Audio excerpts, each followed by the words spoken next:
బాబాయ్ మన ఊరి పేరు ఏంటి బాబాయ్? గ్రామం పేరు కొత్తపేట. హాయ్ ఫ్రెండ్స్, అందరికీ నమస్కారం. Welcome to cost voice Telugu. మనం సైకిల్ రైడ్ ఆంధ్ర తీర ప్రాంత మత్స్యకార సమస్యల పైన అయితే చేస్తాం. ప్రజెంట్ అయితే కొత్తపేట అనే గ్రామంలో ఉన్నాను. సో ఈ రోజు 24వ రోజు. కొత్తపేట గ్రామంలో మత్స్యకారులకి ఏ సమస్యలు ఉన్నాయో ఒకసారి ఆ మత్స్యకారుల మాటల్లో అడిగి తెలుసుకుందాం. మనకి ఏ సమస్య ఉంది బాబాయ్? నుంచి కొత్తపేట గ్రామం సుమారు 40 కుటుంబాలు వేటపేది దేవుల బతుకుతున్నారు. ఇది గతంలో ఈ వేట చేసుకోవడానికి ఉపయోగపడే పొలాలు అయితే ఉన్నాయి. ప్రభుత్వం దాన్ని 10% సబ్సిడీతో, ప్రభుత్వం వాటా 90%, లబ్ధిదారు వాటా 10%. దీంతో వలలు ఇస్తే ఎక్కువ మంది వేట చేసి వలసలు వెళ్లకుండా ఇక్కడే వేట చేసుకొని జీవనోపాధి కొనసాగించే పరిస్థితి ఉంటారని సందర్భంగా మన మాస్టర్ వాస్ ద్వారా మీకు ప్రభుత్వానికి తెలియజేసుకుంటున్నాము.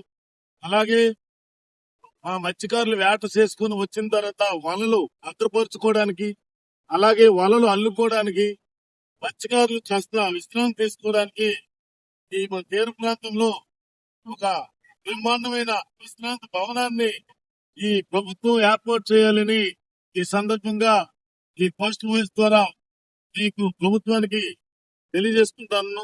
అలాగే మత్స్యకార భరోసా విషయానికి వస్తే ఒక రేషన్ కార్డుకి ఒకరికి మాత్రమే వస్తుంది. ఇది రాంగ్. ఎందుకంటే ఒక రేషన్ కార్డులో ఇద్దరు పిల్లలు, ఒక తండ్రి వేట చేసే పరిస్థితి ఉంది. ఆ కుటుంబం మొత్తం వేట చేస్తుంది. కాబట్టి ఒక రేషన్ కార్డులో ముగ్గురున్నా మత్స్యకార భరోసా అనేది రావాలి. ఆ దిశగా ప్రయత్నం ప్రభుత్వం చేయాలని సందర్భంగా తెలియజేసుకుంటూ, అలాగే 50 సంవత్సరాలు దాటిన వారికి మత్స్యకార భరోసా రావట్లేదు.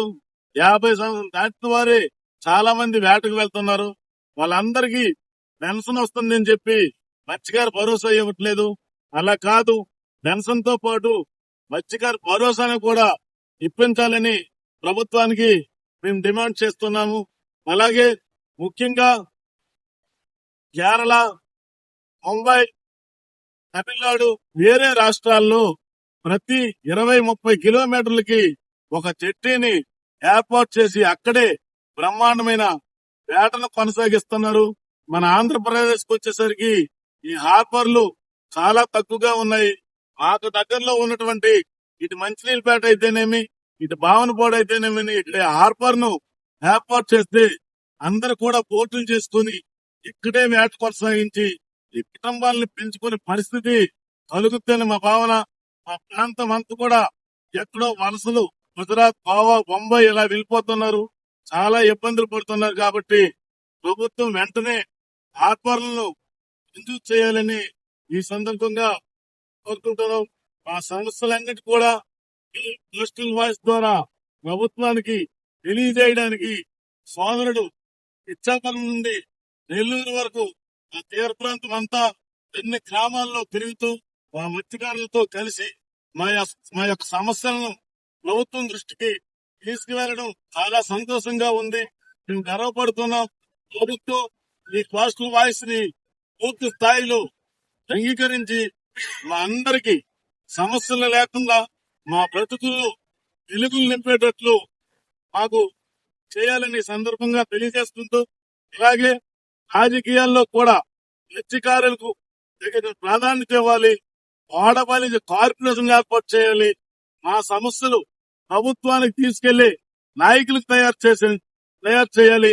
రాజకీయ పార్టీలన్నీ కూడా ఈ విషయాన్ని ఆలోచించి, ఎందుకంటే మా మత్స్యకార ఓట్లు మీకు కావాలి, కానీ మా మత్స్యకార గ్రామాల్లో నాయకులను తయారు చేయడానికి మీరు ఎందుకు వెనకడుగేస్తున్నారు?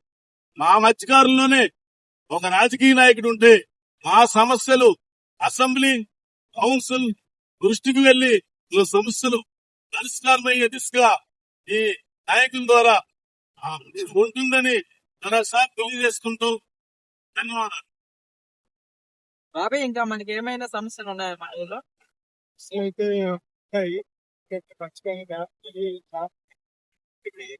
ఆ చేప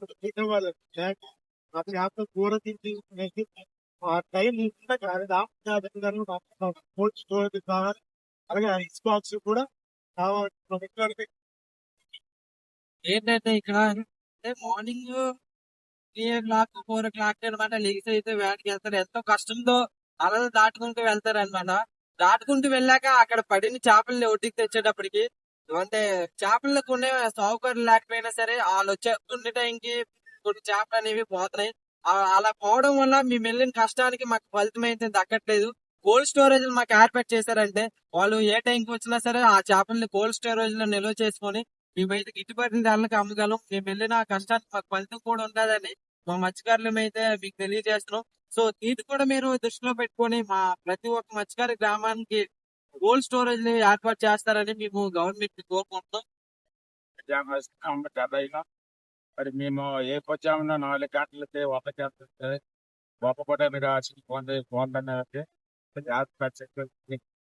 ఖచ్చితంగా మాకు ఏమైనా పశువు గురించి మాకు సహకారం చేస్తే చాలా మంచిగా ఉంటుంది. అలాగే చేస్తారని కూడా కోరుకుంటున్నాం. బాగుపడాలి. అదేంటంటే ఇక్కడ ఇంటర్నెట్ సౌకర్యం లేకపోవడం వల్ల వేటకి వెళ్ళేటప్పుడు ఆ కెరటాలని దాటుకుంటూ వెళ్లే సమయంలో తెప్పలు తిరగబడిపోయి ఆ తెప్పలు పోవడము, వనలు పోవడం, ప్రాణాలు కూడా పోతాయి. కానీ ప్రాణాలు తెగించి వేట చేసి వెళ్తున్నారు. ఎందుకంటే మాకు ఉండేది ఒక సముద్రమేని. ఆ సముద్రాన్ని నమ్ముకునే మా మత్స్యకారుల జీవితాల్లో అసలు కనీసం అభివృద్ధి అనేది కనిపించట్లేదు. ఎందుకంటే మాకు గవర్నమెంట్ కొద్దిగా మా సైడ్ కనికరించి మాకు ఇన్సూరెన్స్ సౌకర్యాలు వలల పైన కానీ బోట్ల పైన కానీ కల్పిస్తే వలలు పోయినా సరే బోట్లు పోయినా సరే మాకు ప్రభుత్వం నుంచి ఆస్తి నష్టం వస్తుందని మేము మా మత్స్యకారులకి అయితే ఒక నమ్మకం అనేది ఉంటది. సో దీన్ని కూడా దృష్టిలో పెట్టుకుని మాకు ఇన్సూరెన్స్ సౌకర్యాలు త్వరగా కల్పిస్తారని మా గవర్నమెంట్ కోరుకుంటున్నాం. సో ప్రజెంట్ అయితే కొత్తపేట మత్స్యకారుల సమస్యలు అయితే మీరు విన్నారు కదా.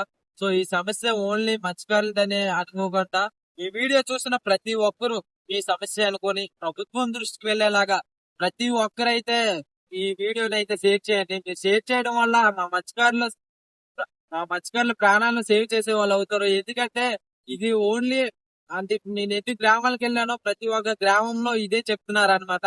ఈ సమస్యలో ప్రతి ఒక్కటి గవర్నమెంట్ త్వరగా యాక్షన్ తీసుకొని మా పరిష్కారము మీ నుంచి చెప్తారని మేము కోరుకుంటున్నాం. అలాగే నా సైకిల్ రైడ్ స్టార్ట్ చేసి ఇప్పటికి 24 రోజులు అయింది.